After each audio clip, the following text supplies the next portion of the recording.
I flirted with a deadly alien warrior. Now she's blushing and beating me up. Captain Mason Ward thought he was just delivering diplomatic cargo to the Andari system. He didn't expect to get scanned, stripped, and propositioned by a violet-skinned alien female before he even left his ship.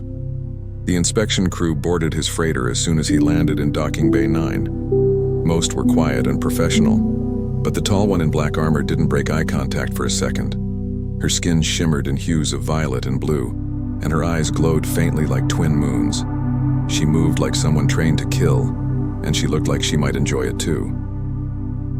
"Captain Mason Ward," she said, voice smooth but stern. "That's me," he answered, trying not to stare at the way her armor hugged her hips. "Cargo manifest's already logged. Nothing illegal unless you count 3 crates of Earth whiskey." "We'll see," she said. "Strip," Mason blinked. "Excuse me?"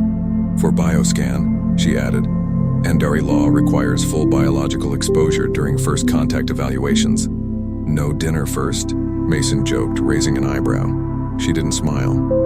He sighed and pulled off his jacket, then shirt, then boots, and finally stood there in just his shorts. The scanning wand she used was silent, but he could feel the warmth as it passed over him. Her expression changed slightly when it hovered near his chest, then again when it moved lower. She paused, looked at her datapad, looked at him, scanned again. "Problem?" Mason asked, shifting uncomfortably. "No. Anomaly," she replied, eyes narrowed. "You scored unusually high in muscle density, cellular regeneration, immune adaptability." Her voice trailed off. She scanned the lower region once more. "And mating potential." Mason couldn't help it. He laughed. "You're telling me I broke your scanner just by showing up?" "You triggered a Class 3 compatibility flag," she said, still staring at the data. "That rarely happens. It means you may be a high-value genetic contributor." "High-value genetic what now?" Her gaze lifted from the screen and met his. There was something different in her eyes now. Curiosity, maybe, or interest. She took a slow step toward him. "In Andari culture," she said quietly, "when such results appear, we are encouraged to study the anomaly intimately." "Let me get this straight," Mason said. "You're saying your scanner thinks I'm sexually interesting? Biologically superior in multiple reproductive categories," she corrected, deadly serious.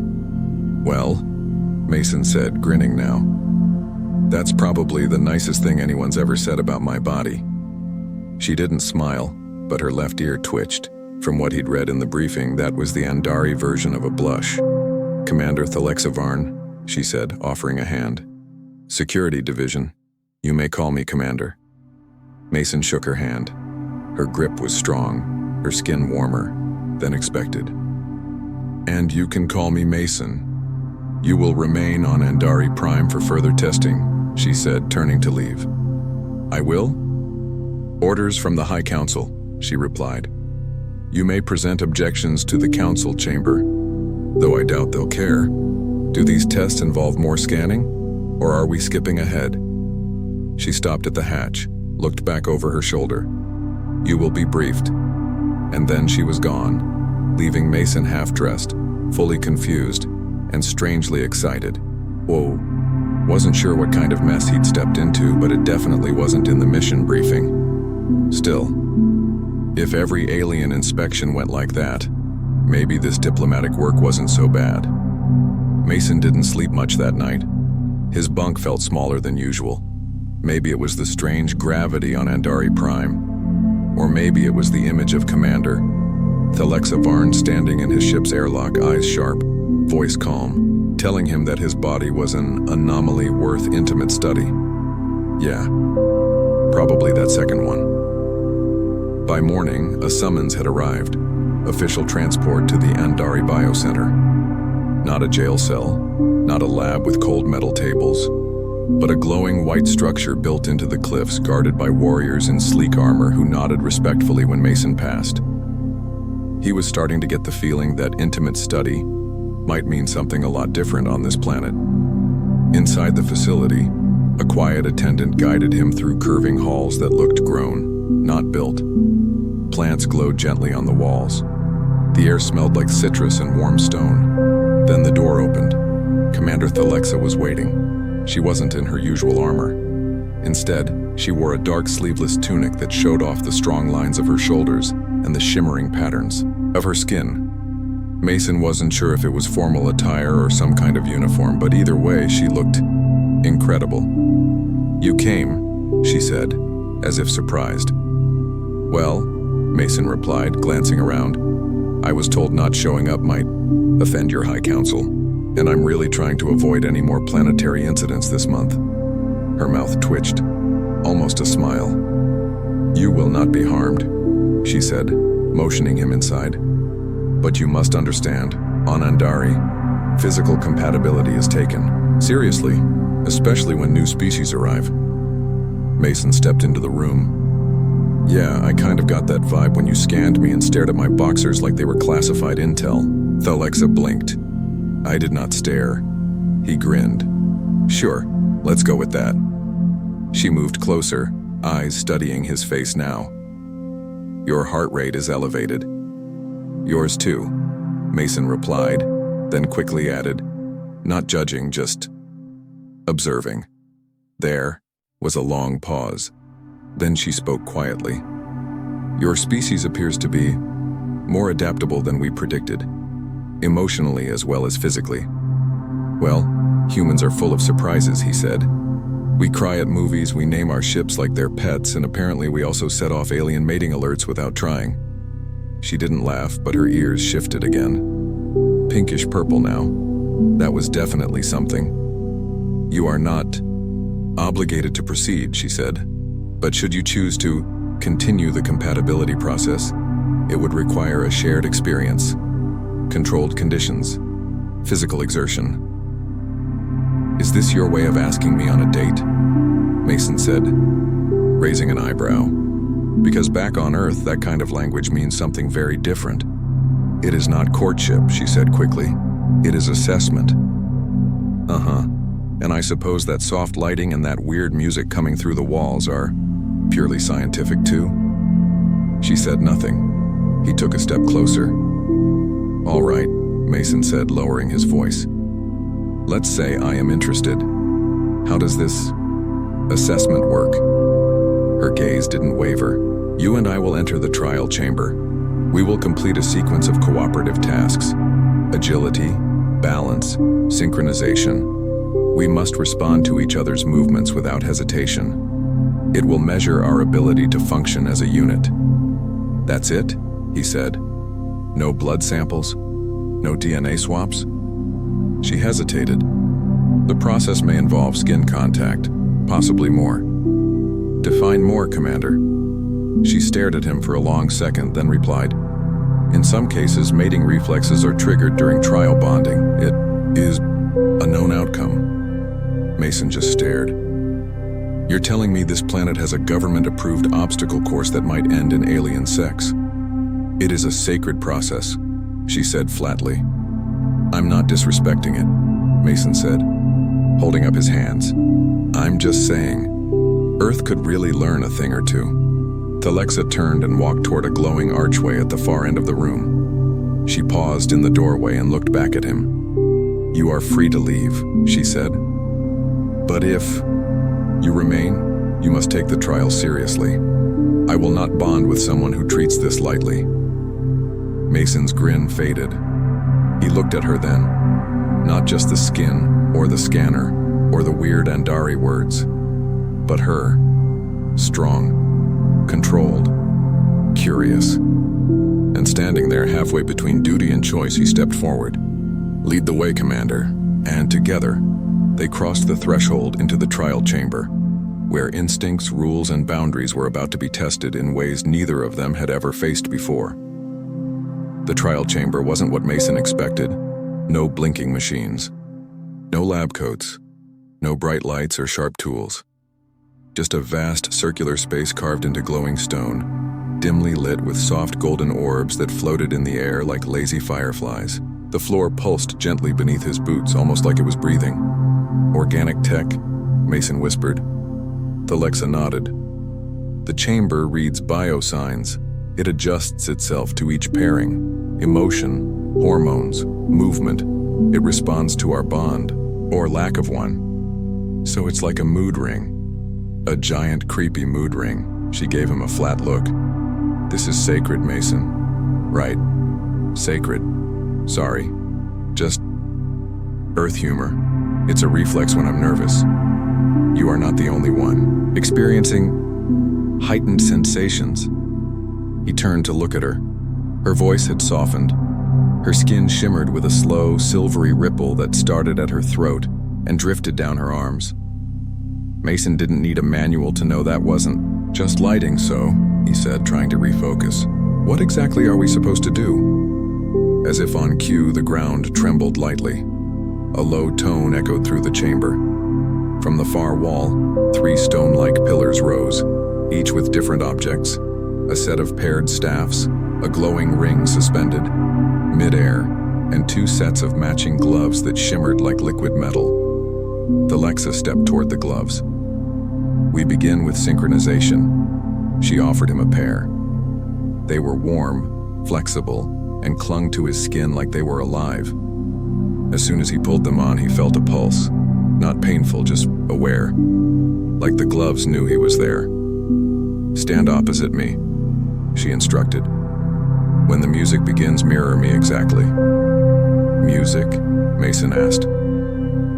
Before she could answer, soft tones filled the space, something like flutes mixed with ocean sounds and low rhythmic heartbeats. Alexa began to move. Her arm swept upward, slow and graceful, then bent at the elbow as her right foot slid back. Mason tried to follow, but halfway through the first sequence, he tripped over his own feet. The chamber flickered dark blue. That means poor alignment, Alexa said calmly. Yeah, Mason muttered. Got that. She reset, moved again, this time slower. He followed. 1 step, 1 breath at a time. Their movements began to blend. The orbs above them brightened. The walls glowed warmer. When their hands met mid-air, the gloves connected with a soft hum, and the room went gold. You're adapting, she said, her voice quiet. I'm a fast learner. Her gaze met his. Your species relies on instinct, emotion. It's distracting.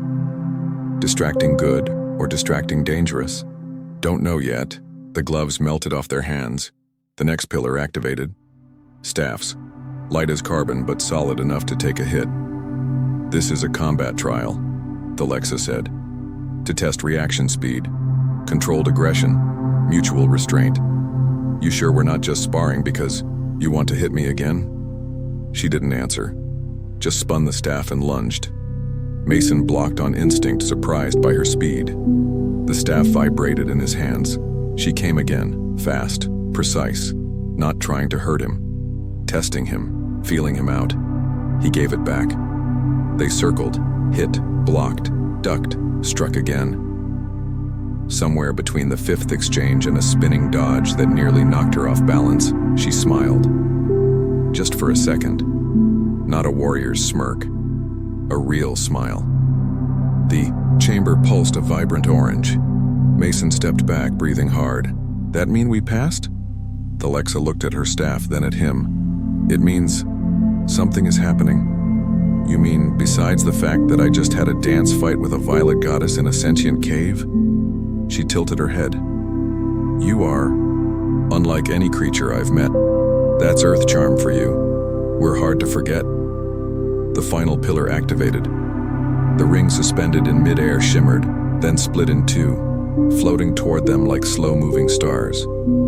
Final trial, she said. Trust. Let me guess, I have to fall backward and hope you catch me. She raised one eyebrow. No, that would be barbaric.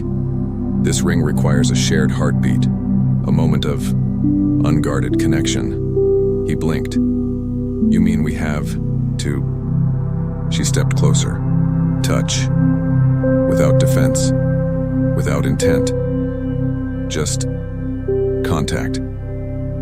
For a moment they stood there, silent. Then Mason slowly reached out, brushing her hand. Her fingers curled around his, warm and strong. The ring floated between them, then glowed, then split, melding into their joined hands. Alexa gasped quietly. Her skin shifted again, glowing pale pink and deepening into violet. The chamber responded. The lights above swirled. The walls echoed with gentle waves. The whole space pulsed in time with their breath. Mason didn't say anything. He just looked at her, really looked. And for once, didn't crack a joke. Didn't flirt. Didn't dodge the feeling. You feel it too, he whispered. She nodded, eyes wide. This was not expected, she said. I have never completed the trial with full resonance. What happens now? Mason asked. She took a shaky breath. Now, you become part of me. The chamber faded into darkness, and they stood there, hands still joined, as two hearts. One human, one alien. Learned the rhythm of each other's world. The chamber slowly powered down, its warm glow fading into soft shadows. But Mason and Alexa didn't move. Their hands were still joined, still locked in that quiet, pulsing energy that had wrapped around them like a living current. Mason was the first to speak. So, was that a handshake, a hug, or did we just get married in your culture? Alexa didn't laugh, but her fingers didn't let go. It was not a marriage, but it was not nothing. Sounds about right for my love life, Mason muttered, still watching her face. You okay? I don't know, she admitted softly. My body is calm, but my mind is conflicted. That makes two of us. They left the trial chamber in silence. Outside, a pair of Andari attendants waited, eyes wide. One of them glanced at their still joined hands, then quickly looked away as if he'd seen something far too private. Alexa dropped Mason's hand at last. Her posture straightened. Her voice became official again. Captain Ward will require quarters and a security escort. Mason raised an eyebrow. Security? For your protection, she said. He gave her a long look. From what, you? Alexa hesitated, just for a second. No, from the council. That got his attention. Wait, hold on. The council knows about this trial, right? That it was your idea? They approved the trial, she said. They did not expect a bond. Mason followed her through the curved halls of the biocenter, feeling the heat return to his chest. Not from the chamber, but from something else. A growing realization. A gut-level feeling he hadn't had since the war. This isn't just about compatibility, is it? He said, keeping his voice low. You weren't supposed to bond with anyone, especially not a human. She didn't answer. They stopped outside a sealed door.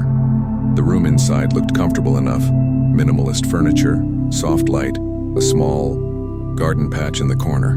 Alien luxury. Alexa turned to face him. You will stay here until summoned. Do not speak of the bond, not to anyone. He frowned. You're embarrassed. No, she said quickly. Too quickly. I am concerned. This could cause political instability. The High Council may see the bond as a threat. Because I'm human? Because you're you, she said, stepping closer. Unpredictable, emotional, bold. And because... She stopped herself. Because, Mason asked. She looked away. Because I let it happen. The moment stretched between them, thick and heavy. Mason reached out, gently touched her arm. Alexa, I didn't come here to stir up trouble. I didn't plan any of this. I know. But I don't regret it. That got her attention. Her eyes met his. Slowly, carefully, she reached up and touched the center of his chest, right over his heart. I can feel it now, she said. Even through your skin. A rhythm, not like mine, but familiar, comforting. Mason swallowed. You feel mine. I feel yours. What does that mean? She stepped back.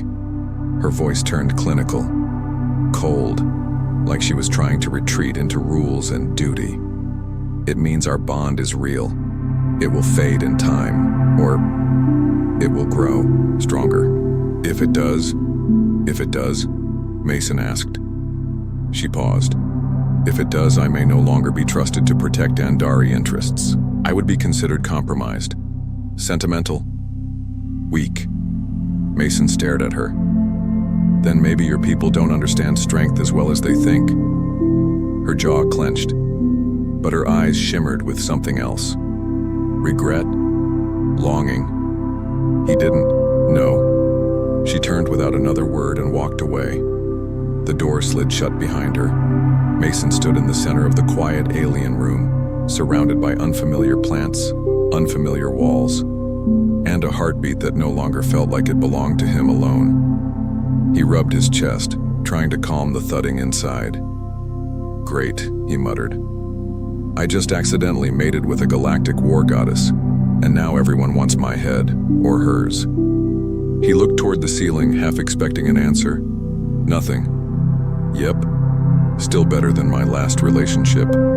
But his smile faded fast, because deep down he knew this wasn't just a fling. This wasn't just alien tech messing with his hormones. This was real, and it had already changed everything. Mason didn't sleep. He tried. The bed was comfortable. The air was perfectly filtered. The soft hum of Andari tech even matched earth-white noise. But his mind wouldn't shut up. Every time he closed his eyes, he saw her. That moment in the trial chamber, when her hand met his and the ring pulsed like it had found something it wasn't designed to find. He rolled over, groaned, and muttered, "How the hell did I end up in an alien romance novel?" The door chimed. The next morning, soft, polite. Not a blaring alarm, Andari elegance even for a summons. He opened it to find 2 armored guards and a smaller figure in ceremonial robes. The robed one bowed stiffly. "Captain Ward, the High Council will see you now." Mason sighed, stood, and stretched. "Do I need to bring anything? Or just my charming human self?" The guards didn't laugh. No one ever did on this planet. The council chamber looked like a temple, circular, quiet, built from glowing stone that flickered with slow, living veins of blue light. 7 counselors sat spaced evenly in a ring, each wearing heavy robes marked with geometric patterns Mason didn't recognize. The Lexa was there too, standing at attention, eyes forward, her face a perfect mask of control. She didn't look at him once. Mason hated that. A female counselor with silver facial markings stood to speak. Her voice was smooth but sharp. "Captain Ward, you were brought here to deliver diplomatic cargo. You were granted access to the trial chambers as a gesture of goodwill. That gesture has complicated consequences." "Good morning to you too," Mason said. The Lexa winced slightly. The counselor continued, ignoring him. "The trial was meant to test compatibility, not to create a bond." "Then maybe you should have labeled the gloves," Mason said. "Warning, may cause interspecies entanglement." That earned him a few stiff glances, and maybe, just maybe, a faint twitch from Thalexa's ear. "Do you deny the bond?" Another counselor asked, this one older with a voice like crushed gravel. Mason glanced at Thalexa. Her posture didn't change. "No," he said finally. "I don't deny anything. It happened. It's real. I didn't fake it. I didn't trick anyone. I just showed up, followed orders, and apparently passed your entire compatibility exam by accident." "It was not an accident," the silver-marked counselor said coolly. "Our readings confirmed a full neural sync." Another leaned forward. "Captain Ward, do you understand the meaning of that bond in our culture?" "I think I'm starting to," Mason said. "And it's terrifying." That caused a stir. "It's not terrifying because of her," he added quickly, nodding toward Thalexa. "She's incredible. Smart, strong, completely terrifying in a sexy way. What scares me is how fast everyone here wants to pretend this bond is a mistake just because I'm human." Silence. "I didn't ask for this," he said, stepping forward.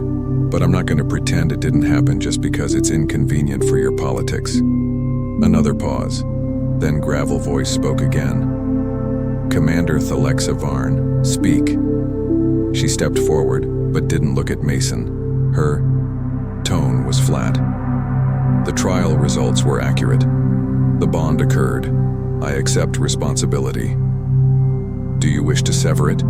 the silver-marked counselor asked. Mason felt like someone had punched the air out of his lungs. Thalexa hesitated. Then, slowly, painfully shook her head. "No," the counselors murmured amongst themselves. A few frowned. One actually stood and turned his back, visibly disturbed. Then, the counselor said sharply, "You understand the consequences." "I do. You will be removed from active command, relieved of diplomatic duties, and your genetic classification as a pure warrior will be revoked." Mason stepped forward, his voice sharp now. "What the hell does that mean?" Thalexa finally looked at him. Her eyes said everything her mouth couldn't. "They're demoting you," Mason said. "For bonding with me?" She didn't respond. "Because I'm human." Still no answer. Mason turned to the counselors. "You talk about honor and peace, but you're ready to ruin a loyal warrior's life just because she followed her instincts?" "This is not about instincts," the silver-marked one snapped. "It is about stability, about centuries of protocol that keep our society from descending into chaos." "Yeah, well," Mason said, stepping forward. "On Earth, we have a saying, sometimes chaos is exactly what you need to shake things up." The room darkened slightly, as if the walls themselves disapproved.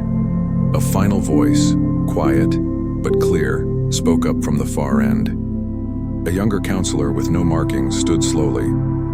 "I have reviewed the trial data," he said. "The sync was not only successful, it was complete.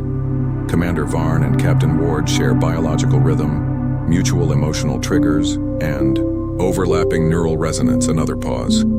"In our history," the counselor added, "no two Andari have bonded that deeply, not even during ceremonial pairings." The older ones fell silent. "I propose," he said, "that instead of suppressing this bond, we study it." There was a murmur. "Monitor them. Learn from them. See what this pairing might mean. For us, for humans, and for the future." The gravel-voiced counselor glared. "And if the bond deepens further?" "Then perhaps," the young one said. "It was meant to." Silence. At last, the silver-marked counselor spoke again. "Very well. The bond will not be severed, but it will be observed." She turned to Thalexa. "You will report to Biocenter 4. Restricted duty. No weapons. No missions." Thalexa nodded. "And you, Captain Ward," the counselor added, "will remain under supervision. You are now a variable. Treat that position with caution." Mason crossed his arms. "Do I get a badge? A fancy title?" "No, but you do get one warning." The lights dimmed slightly again. "Do not give us reason to regret this." As the hearing ended and the guards began to escort them out, Mason finally walked beside Thalexa again. "You didn't want to sever it," he said softly. "You had the chance." "I know," she said, eyes straight ahead. "Why?" She glanced at him. Her voice, low and raw, whispered, "Because for the first time in my life, I felt something that wasn't duty." Mason swallowed hard. They walked together in silence. Two warriors suddenly stripped of their ranks, their status, and their place in two very different worlds. But side by side, they didn't feel quite so lost. They were not prisoners.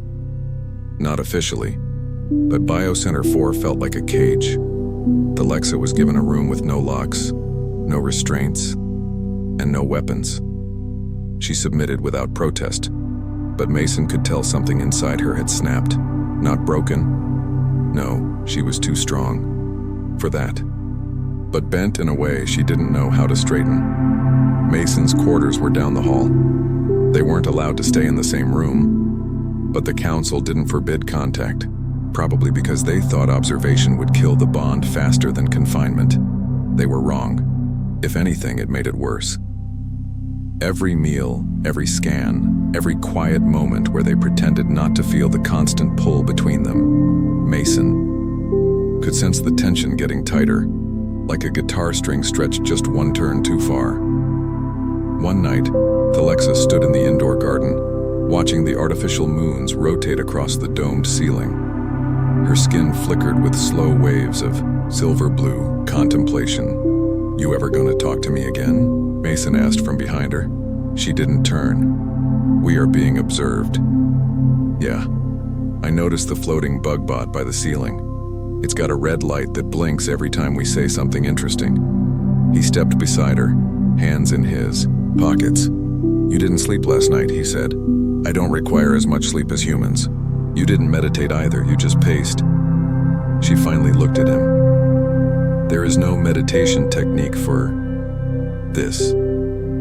Her voice cracked slightly on the last word, just enough for Mason to hear the truth. She wasn't just conflicted, she was unraveling. "We didn't plan this," he said softly. "But it happened. And pretending we're not connected just because your society can't handle it isn't gonna make it disappear." "I know," she whispered. "That is what terrifies me." He took a breath, then stopped pretending. Alexa stared at him. Her eyes shimmered, not just with light, but with heat. Frustration, desire, guilt. Everything she'd buried beneath layers of training and honor. "I do not know how to stop," she said. "I was raised to command, to obey law. I've never chosen anything just for myself." Mason moved closer. "Well," he said, gently touching her arm, "I choose you." Her skin jumped under his fingers, a flush of pink and violet blooming. Instantly across her neck and shoulders, the bot overhead beeped. They both looked up. "Ignore it," he said. "Let them watch."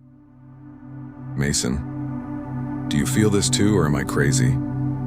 She didn't answer with words. Instead, she stepped in, her hands gently pressing against his chest, not pushing him away, but grounding herself, like touching him. Made the thoughts in her head stop spinning. "The chamber wasn't wrong," she whispered. "When I touch you, my stress indicators lower. My blood pressure normalizes. Neural pathways fire differently, as if my body believes you are safety." Mason exhaled slowly. "That might be the most romantic medical diagnosis I've ever heard." She laughed then, quiet and surprised, like the sound had slipped out without permission. It made something flutter in his chest. The bot beeped again. This time, Alexa glared at it. "I am not mating under observation," she growled. Mason blinked. "Okay, noted.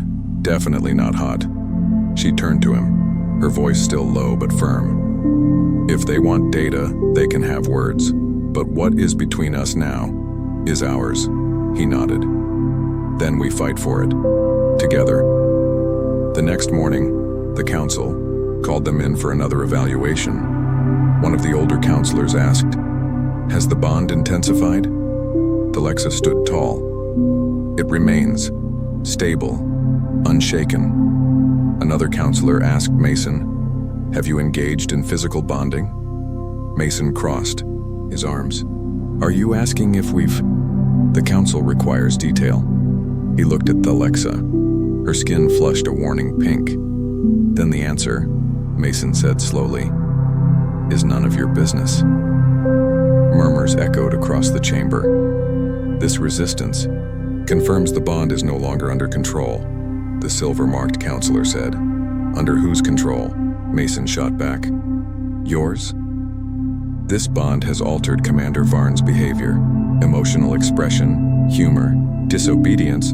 Those aren't flaws," Mason said. "That's growth." The younger counselor from before, the one who had defended them, stood. "Perhaps it is not the bond that threatens us," he said calmly. "Perhaps it is the fear of change." No one replied, but Mason saw it.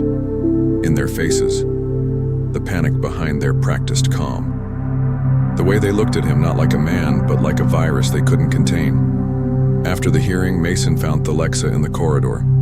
She was quiet, her shoulders tense. "You okay?" "No," she said. "But I will be." "Even if they take your rank?" She turned. "They can take everything, but they cannot take you." Then, for the first time without fear or hesitation, she kissed him.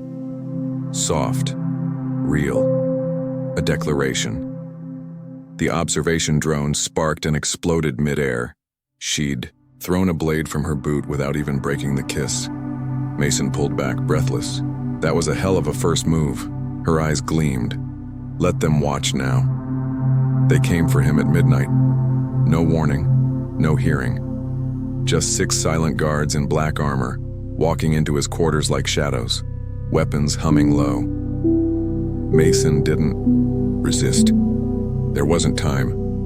They bound his wrists. One of them placed a neural cuff around his neck, smooth and cold. It pulsed against his skin like it was waiting to shut him down. He didn't ask where they were taking him. He already knew.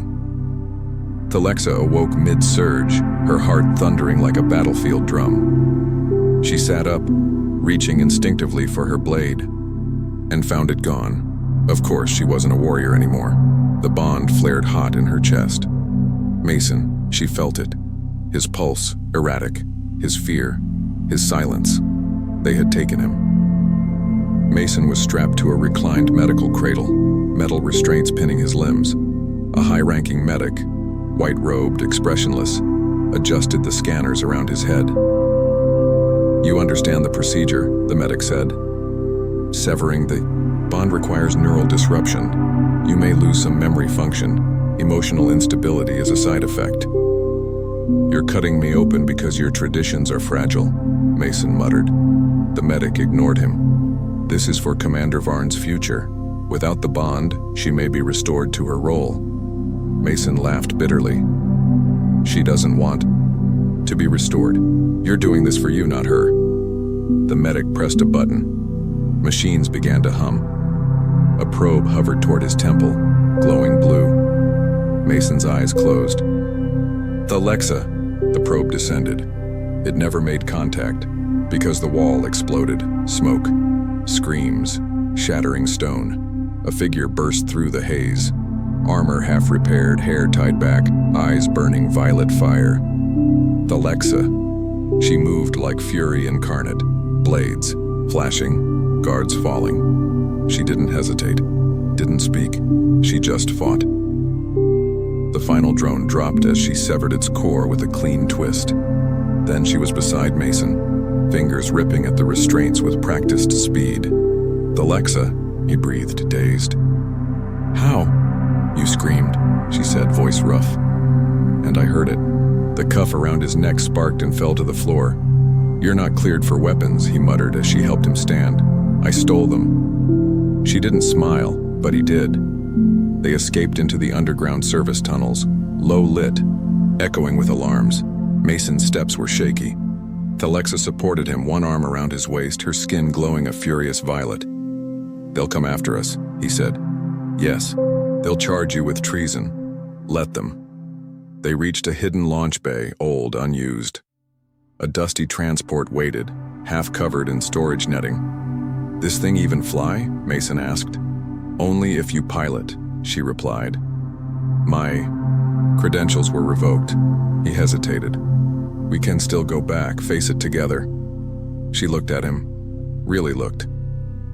"Do you want to?" He didn't. Not anymore. He wanted her. He wanted a life not defined by rules and roles. He wanted to find what this bond really meant, beyond science, beyond politics. "Then let's get the hell off this rock," he said. They didn't go far, just far enough. To a quiet moon on the edge of Andari space. No council, no scans, just a sky full of stars and a valley full of silence. Alexa adapted quickly. She hunted, built, learned to laugh more than once a week.